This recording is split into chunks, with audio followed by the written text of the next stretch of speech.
I have this package from eBay. These dolls were super cheap with tax and shipping and the dolls themselves. This box was less than $10. I'm thinking the seller just wanted to get rid of the stuff. Oh no, they had good feedback, so it wasn't like a too good to be true situation.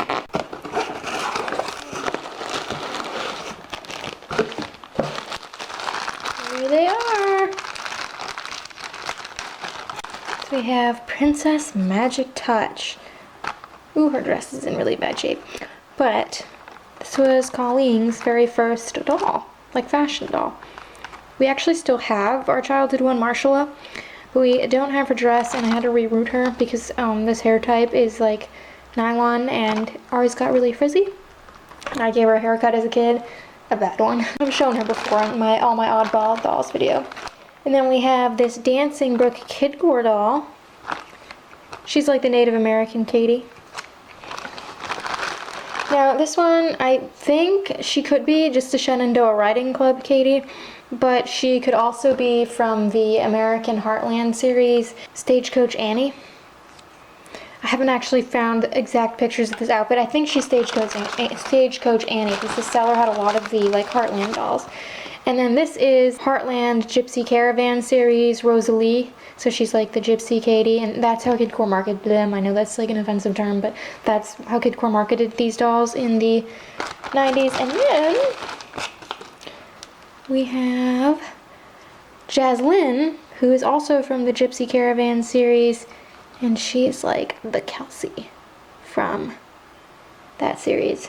They're all really nice too, so yeah, it was like $9 and some odd cents for all of these, and have them shipped with tax.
So for Rosalie and Jaslyn, I actually curled the ends of their hair using the flat iron. You can see me do it in this clip where as I'm going down the hair shaft, I twist it up or down. I did it the opposite direction on Jaslyn, and this just keeps some body in the hair so it wasn't completely stick straight, but also would help address any future frizz issues that are common with kid core dolls. For Dancing Brooke, flat ironing her was a little bit different because her hair is thatched into two ponytails. So I separated her hair by the original rooting pattern, and then I tried my best to flat iron it, but kid core dolls have enormous gaps in their hair, so it's always a little weird trying to flat iron and then restyle the dolls with two braids especially. But her hair wasn't that frizzy or anything, it was mostly preventative.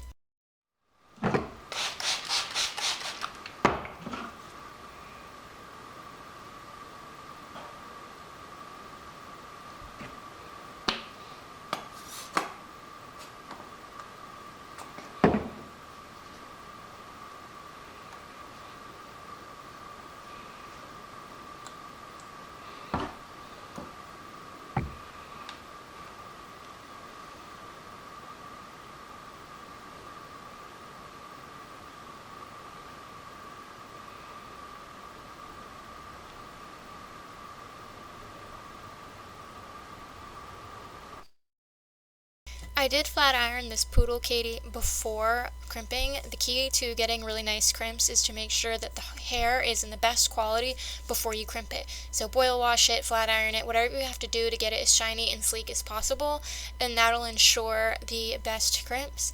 And I use a leave-in heat protectant. It's like a leave-in conditioner slash heat protectant. I prefer like the cream over the sprays. That's what I used to use on myself when I flat ironed my hair. I just feel it offers more protection, and it kind of acts as a style holder later on because it keeps the hair shiny and very together.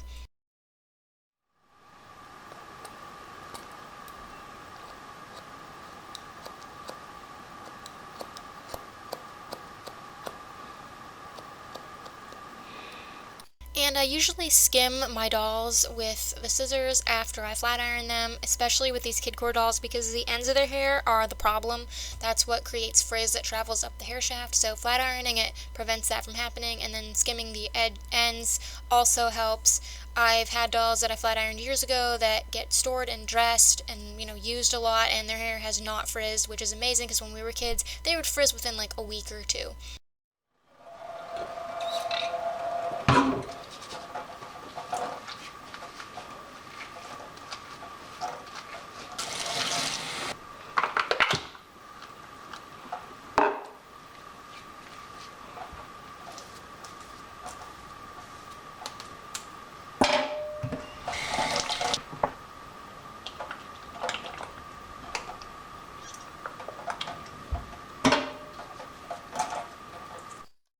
It might seem odd that after I flat ironed everybody, I washed their hair once with dish soap and then conditioned it and then drizzled it in diluted gel. That's what's in the clear bottle. It's gel, stronghold gel diluted in water. But I started doing this when I was just dusting my doll displays and doing a deep clean, and I had a bunch of like Moxie girls and brats with nylon hair that had been flat ironed, and I didn't want to boil wash them because it's not really always effective to boil wash a doll after you flat ironed it. Sometimes that can cause more problems depending on the doll. But I wanted to wash them, and I did this, and I realized how much nicer it made their hair sit. So I've just been incorporating this into my regular like cleaning routine after I flat iron, and it just makes the hair sit better. It looks shinier. It holds the style better.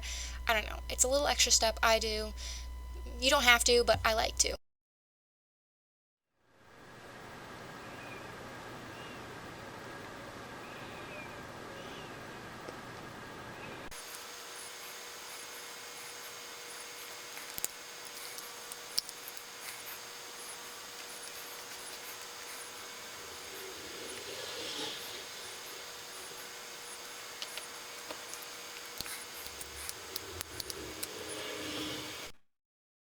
I use different elastics whether I store my dolls or display them because the ones on display tend to like dry rot faster from, I don't know, like sun exposure and just being out. I used the cheaper elastics that are from like recycled doll packages or just ones I bought at Walmart for these kid core dolls though, because they live in storage and come out for photos and stuff.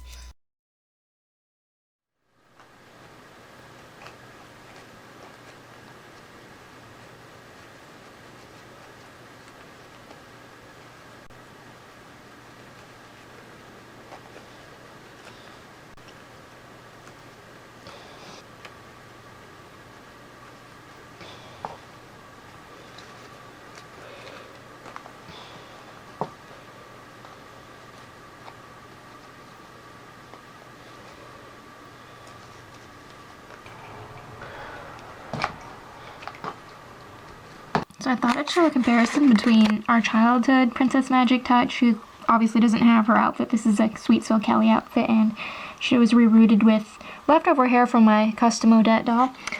But you can see that actually our childhood doll's face is a little bit darker, but her torso's gone kind of yellow. It's hard to believe she ever looked like this, but I remember when she looked like this. I think the yellow hair actually suits because this is kind of yellow blonde, which is why I used it on her. I'm very glad we still have this little lady. And then these are the new Katie's doppelganger. So if you watch a lot of our As Told by Dollies videos, then you'd recognize these two Katies. They swap out for each other. So this was the first one like this my sister got. My mom was actually still alive when she bought her, and her arm ended up falling off, and we didn't know at the time, because we were kids, that we could swap her body, because Colleen had a bunch of kid core dolls. My dad looked everywhere, and it took a long time to find this Katie, her replacement. They've both been rerooted. This is like wig hair from a Rapunzel wig from the kids section at Walmart. I always use Saran these days, but these were some of the older dolls I rerooted, and I was trying to be thrifty about it. It's basically like American Girl hair. It's that kind of Connect-On.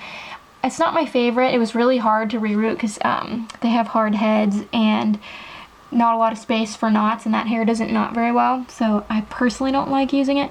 But yeah, you can tell them apart because this doll has slightly shorter hair and this doll has longer hair. And then this is what she originally looked like with her factory hair. So it's really cool seeing them. It was one of my sister's first Katies that came with a dog. She came with a poodle. We have Jaslyn before.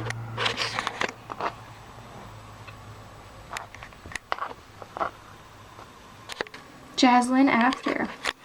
So she's really nice. She even has her shoes. But I was able to fix her hair. It hadn't gotten to the frizzing stage, luckily. You can tell she was gently played with, so I did flat iron it because with kid core dolls it's important to flat iron as a preventative measure, because I had lots of kid core dolls as a kid, like over 50, and they would get frizzy no matter how nice you took care of them. If you were brushing them, they were going to get frizzy. So I used the flat iron to kind of curl the ends so she still had some texture, and she's so pretty. I love this head mold, and she looks like Esmeralda's sister. Definitely would have played with this doll a lot if I had had her as a kid. Rosalie before.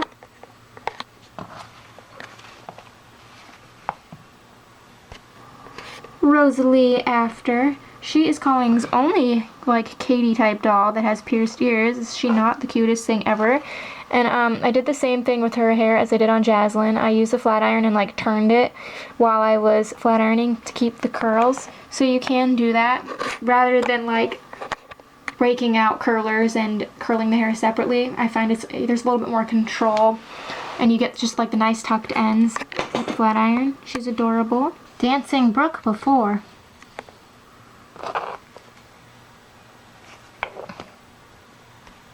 Dancing Brook after. So I did have to repair the ribbon on her vest because when I went to dress her in it, it like fell apart. So while their clothes have really cute details, the fabric choice is not always the best. So I had to like melt the edge of the ribbon and reattach it. But this is her hair. It is kind of hard to braid kid core dolls because they're not rooted well. They have like huge gaps between their hair plugs. But she's so cute, and my sister loves having another one of these. Princess Magic Touch before. And check out that dress. It is damaged. And we have Princess Magic Touch after. So, she's got something in her face. She's so cute and dainty, and you can see I fixed her dress. There's a little bit of brown on the bottom because I had to melt it. But I did flat iron her hair. It was pretty nice after the boil wash, but there was a few areas that felt a little kinky. So I would say that this is like the My Little Pony nylon, like the same thing as polypropylene, but it's called by a different name. It is really soft, and I'm surprised it got so frizzy when we were kids. But she is so cute, and it's really awesome having another one of her that's like in her original condition with her little dress that I remember. This one we had growing up, I remember how badly it fell apart. It unraveled at the bottom and like at the waistband. It's always a shame when there's such pretty detailed outfits, but the fabric choice is not the best. Stagecoach Annie before.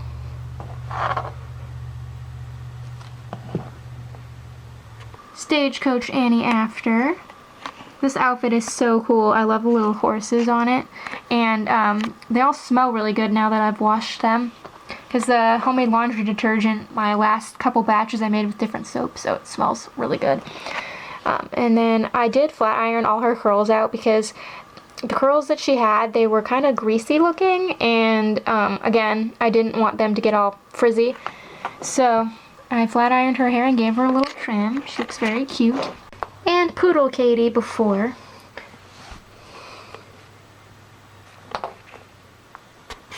Poodle Katie after. So with her, she actually had like pretty nice hair. And you could still see some of the crimps after I boil washed it, but they weren't evenly done, like they were kind of crooked looking. So after I flat ironed her to prevent frizz in the future, I went in with my crimping iron and crimped her, and she smells really amazing from the heat protectant I use. So that's really awesome because Colleen loves dolls with crimps in their hair, and Katie was obviously originally sold with crimps, but when I rerouted her other two dolls, I didn't crimp their hair. Maybe I will in the future, but she's very cute, and her clothes are in really nice condition. She actually came with all of her stuff except her dog bowl, even the teeny tiny little dog ball and biscuits, because they were stashed in the dog treat box. So I hope you enjoyed watching this transformation video of these eBay dolls, and this Katie was just a bonus one that I included. She was also from eBay. She was like $8, but with all of her stuff, including tax and shipping, somewhere around there. She actually been relisted a bunch of times, but I kept forgetting to bid on her, and I really wanted to get Colleen this doll because that's her favorite Katie of all time, and she didn't have an original looking one anymore because I had to reroute her doll, so that's where she came from if you're wondering. I hope you enjoyed. All of these dolls will be on my Flickr if you want to look at them. You can also just check out our Kidcore album, because we have kind of a growing collection of these dolls, and they're not always easy to find pictures of, and I've been doing a lot of research on them for years, so I've worked hard on the information. And until next time, love your dolls, love yourself, and love your life.